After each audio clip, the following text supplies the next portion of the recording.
ये आकाशवाणी है।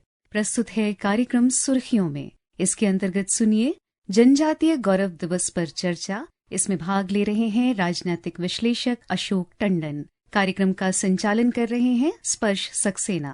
नमस्कार श्रोताओं, आज के कार्यक्रम में आपका स्वागत है। आज हम बात करेंगे जनजातीय गौरव दिवस के महत्व के बारे में। आज यानी 15 नवंबर को प्रधानमंत्री नरेंद्र मोदी बिहार के जमुई में भगवान बिरसा मुंडा की 150वीं जयंती के अवसर पर कई ऐतिहासिक योजनाओं का शुभारंभ किया है। आज इसी विषय पर खास बातचीत के लिए हमारे साथ जुड़े हैं राजनीतिक विश्लेषक अशोक टंडन। अशोक जी, आपका आकाशवाणी में बहुत बहुत स्वागत है। धन्यवाद। सबसे पहले हम जानते हैं हमारे संवाददाता जो बिहार से जुड़े हुए हैं धर्मेंद्र राय कि उनके पास इस कार्यक्रम को लेकर के क्या कुछ जानकारी है। प्रधानमंत्री नरेंद्र मोदी ने जनजातीय गौरव दिवस पर जमुई में कार्यक्रम में भाग लेकर जनजातीय समुदाय का उत्साहवर्धन किया। प्रधानमंत्री ने देश की समृद्ध परंपरा, जलवायु परिवर्तन, ज्ञान और पर्यावरण संरक्षण के क्षेत्र में जनजातीय समुदाय से दुनिया को सीखने का आह्वान किया। श्री मोदी ने भगवान बिरसा मुंडा की 150वीं जयंती पर आज बिरसा मुंडा गौरव उपवन की शुरुआत करने की घोषणा की।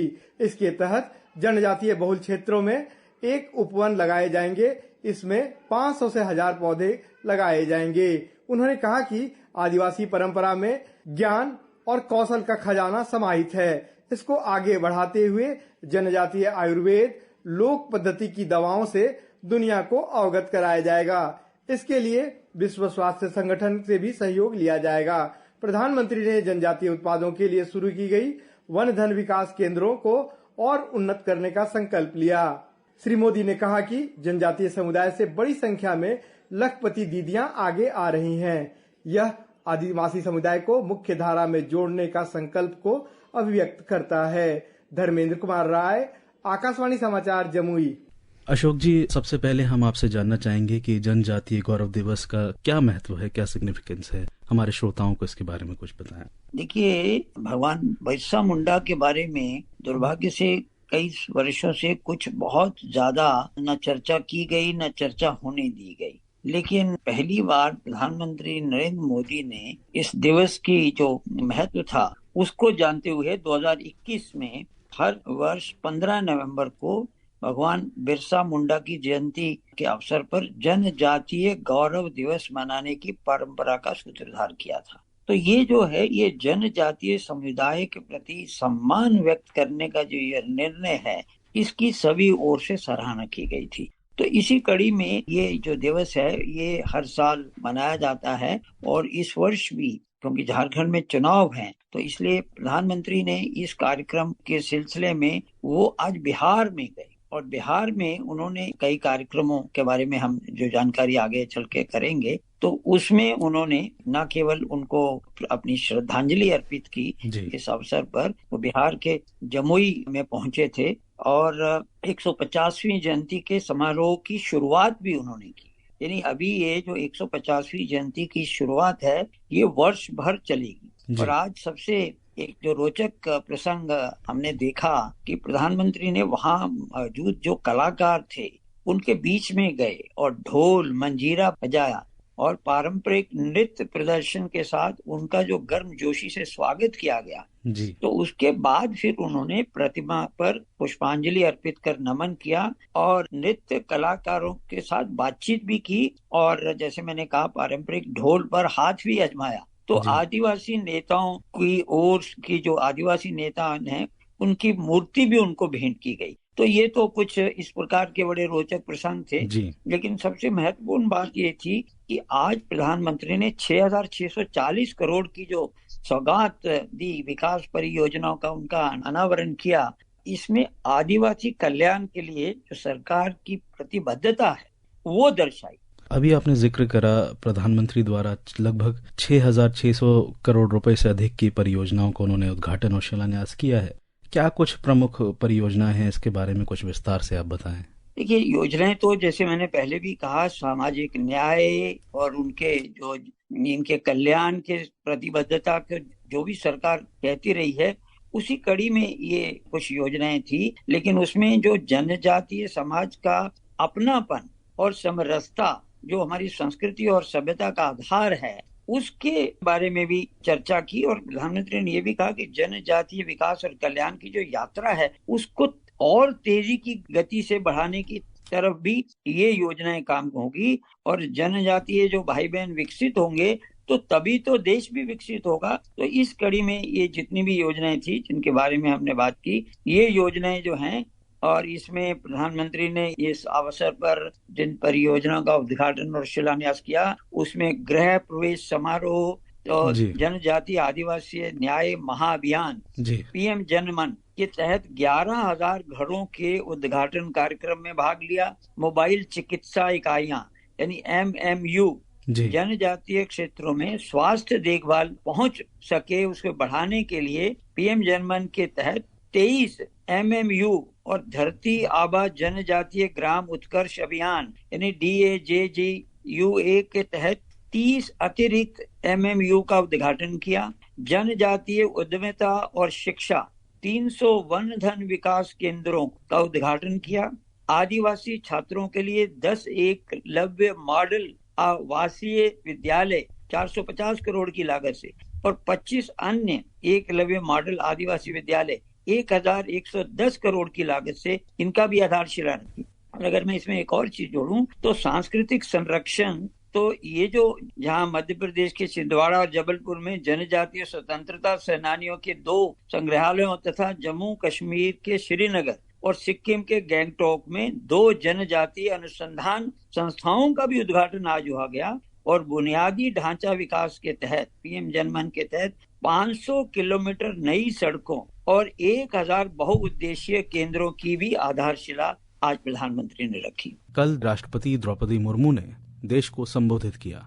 एक छोटा सा अंश हम आपको सुनवा रहे हैं। वर्तमान सरकार ने जनजातीय विकास और कल्याण की यात्रा को तेज गति से बहुत आगे बढ़ाया है। बहुत बड़े पैमाने पर अनेक अभियान और कार्यक्रम चलाए जा रहे हैं। विकास और कल्याण के सभी राष्ट्रीय कार्यक्रम में जनजातीय समाज तक सभी सुविधाएं पहुंचाने के विशेष उपाय किए गए हैं। इसके अलावा जनजातीय समुदाय के लिए अलग से विशेष योजनाएं चलाई जा रही है। वर्ष 2024-25 के लिए जनजातीय कार्य मंत्रालय का बजट 13,000 करोड़ रुपया का है। ये पिछले वर्ष की तुलना में 74% अधिक है। जब हमारे जनजातीय भाई बहन विकसित होंगे तभी हमारा देश भी सही अर्थ में विकसित होगा। आज इस अवसर पर प्रधानमंत्री नरेंद्र मोदी ने क्या कुछ कहा, आइए सुनते हैं। धरती आबा बिरसा मुंडा के इस भव्य स्मरण के बीच आज 6,000 करोड़ रुपए से अधिक की परियोजनाओं का शिलान्यास और लोकार्पण हुआ है। इनमें मेरे आदिवासी भाई बहनों के लिए करीब 1.5 लाख पक्के घरों के स्वीकृति पत्र है।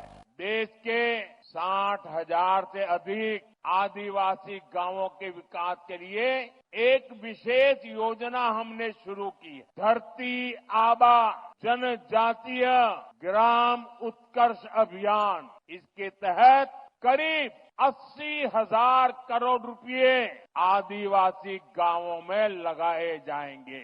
इसका मकसद आदिवासी समाज तक जरूरी सुविधाएं पहुंचाने के साथ साथ युवाओं के लिए ट्रेनिंग और रोजगार के अवसर बनाने का भी है। आज के इस अवसर पर जमुई के सांसद अरुण भारती ने हमारे आकाशवाणी संवाददाता से क्या बातचीत करी, आइए सुनते हैं। ये हम लोग के लिए सौभाग्य की बात है कि प्रधानमंत्री जी 7 महीने के अंदर दोबारा आ रहे हैं जमुई की धरा पर अपने कार्यक्रमों को लेकर के। ये जो विरासत को विकास से जोड़ने वाली बात है, जिसको लेकर के प्रधानमंत्री जनजातीय गौरव दिवस मना रहे हैं, भगवान बिरसा मुंडा जी की 150वीं जयंती मना रहे हैं, इसको लेकर के जो उनकी सोच है, जो समाहित सारे समाज के लोगों को साथ लेकर के चलने की सोच है, उसी को लेकर के ये कार्यक्रम हो रहा है। और मुझे पूर्ण उम्मीद है कि जिस तरह से कार्यक्रमों की योजनाओं का लोकार्पण होगा, मुझे उम्मीद है कि कुछ नई योजनाएं भी मिलेंगी जमुई की लोकसभा की जनता को और खास करके जनजातीय समुदाय। वनधन जिला परियोजना प्रबंधक राजीव तोमर ने हमारे संवाददाता से क्या बातचीत करी, आइए सुनते हैं। हमारे यहाँ पे प्रधानमंत्री जी के इनिशिएटिव के कारण 28 वनधन केंद्र खोले गए थे पूर्व में। इसके बाद में प्रधानमंत्री जनमन कार्यक्रम के अंतर्गत हमारे यहाँ 50 वनधन केंद्र स्वीकृत हुए हैं और उसमें से कुछ अभी कार्यरत हो चुके हैं। वंदन केंद्र में जो है ना वनोपज और इनकी जो अपनी उपज है उसको प्रोसेस करके और उसमें वैल्यू एडिशन करके और उनको जो प्रोडक्ट्स तैयार होते हैं उन प्रोडक्ट्स को बाजार में बेचा जाता है। बाजार इनके लिए डिफरेंट तरीके से अवेलेबल होते हैं, जैसे आदि हाट जो इस तरह से, या आदि बाजार, या डिफरेंट टाइप के मेले, या लोकल जो मार्केट होता है लोकल हाट बाजार, उसमें भी ये लोग सेल करते हैं। और इनकी सेल से महिलाओं को निश्चित रूप से एक बहुत अच्छा रोजगार मिला है, बहुत इनकी अच्छी आमदनी होनी शुरू हो गई है और महिलाओं में एक उत्साह है और एक कॉन्फिडेंस आया है। आज के कार्यक्रम में शामिल एक विक्रेता से हमारे संवाददाता की क्या बातचीत रही है, आइए सुनते हैं। मेरा नाम शकुंतला मीणा है, गांव का नाम बोरदा है। मैं लक्ष्मी बीडीबी की केंद्र से आई हूँ, रायतल से, ब्लॉक मांगरोल, जिला 12, राज्य राजस्थान की रहवाड़ी हूँ। क्या प्रोडक्ट है आपके जो वंदन विकास केंद्र का जो है? मेरे छापन है निके गोट का और भी लगा भी 800 के मूंग की दाल, चने की दाल, धनिया, हल्दिया, उसको पैक करते हैं, उसने बेचवा जाते है। मेला लगता है ना, कोई दिल्ली में, कोई उदयपुर में, कोई जयपुर में, छोटे छोटे 8 बाजार में भी खनाते हैं, बेचने जाते हैं। बकरी का दूध का साबुन बनाते हैं, तो कैसा है, मतलब कितना पॉपुलर है? पहले आपसे अपने तो 12 में अपने जो एरिया में बेचते थे, हाँ, अब तो दूर दूर तक जाता है। दूर तक जाता है सर, बार भी बकिया है। एक छापनी 200 रुपया का है तो बकरी का दूध। उसमें फायदा क्या है? फायदा है ना, कोई घूमड़े नो, खुजली नो, 236 बीमारी मरती है उससे। अशोक जी, पीएम जनमन, तो इस तरह की जो पहल है वो आदिवासी परिवारों के जीवन पर किस तरीके से सीधा प्रभाव डालती है और क्या बदलाव लेके आती है? देखिए, ये जो दिवस है इसमें सरकार ने सामाजिक, आर्थिक सशक्तिकरण, सतत विकास तथा सांस्कृतिक संरक्षण के जरिए ये इन जनजातीय समुदायों का जो कई कार्यक्रम और पहल की है। वर्ष 2011 की जनगणना के अनुसार अगर हम बात करें तो देश की अनुसूचित जनजाति एसटी जिसको हम कहते हैं की आबादी 10.42 करोड़ या कुल आबादी का 8.6% है, जिसमें दूरस्थ और अक्सर दुर्गम क्षेत्रों में फैले 705 से अधिक विशिष्ट समूह भी शामिल हैं। तो इन समुदायों के उत्थान के लिए यानी सरकार ने जो विभिन्न योजनाओं को लागू किया है, जो उनकी शिक्षा, स्वास्थ्य सेवा, आर्थिक अवसरों में सुधार और आदिवासी संस्कृति को संरक्षित करने की बात है, उसमें समग्र विकास और राष्ट्रीय मुख्य धारा में एकीकरण सुनिश्चित करने के ध्यान से ये योजनाएं बनाई गई हैं। यानी जनजाति विकास के लिए जो सरकार की पहल है उसको लगातार जारी रखा जाएगा। ये नहीं है कि वो एक ही बार में उसके प्रति वो ध्यान दिया और कुछ बजट दिया, लेकिन नहीं, ये योजनाएं लगातार चलती रहेंगी। जी अशोक जी, सरकार आदिवासी समुदायों की समृद्ध सांस्कृतिक धरोहर को कैसे संरक्षित कर रही है? क्या योजनाएं हैं इसके लिए? खासतौर पर अगर हम बात करें तो आदिवासी स्वतंत्रता सेनानियों के लिए।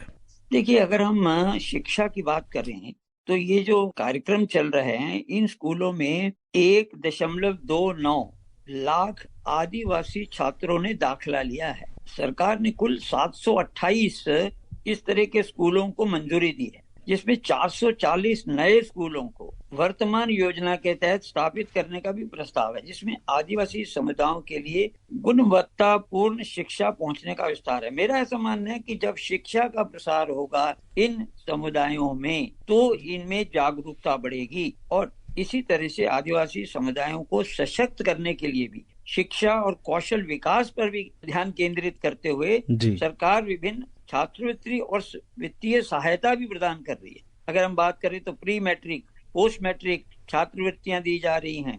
तो इस तरह से ऐसे छात्रों के लिए राष्ट्रीय विदेशी छात्रवृत्ति भी देने की बात है, राष्ट्रीय फेलोशिप देने की बात है। तो आय सृजन और आर्थिक सशक्तिकरण के लिए भी योजनाएं बनाई गई हैं। तो टर्म लोन स्कीम, आदिवासी महिला सशक्तिकरण योजना, माइक्रो क्रेडिट योजना, आदिवासी शिक्षा का ऋण योजना, बेहतर परिणामों के लिए स्वास्थ्य पहल।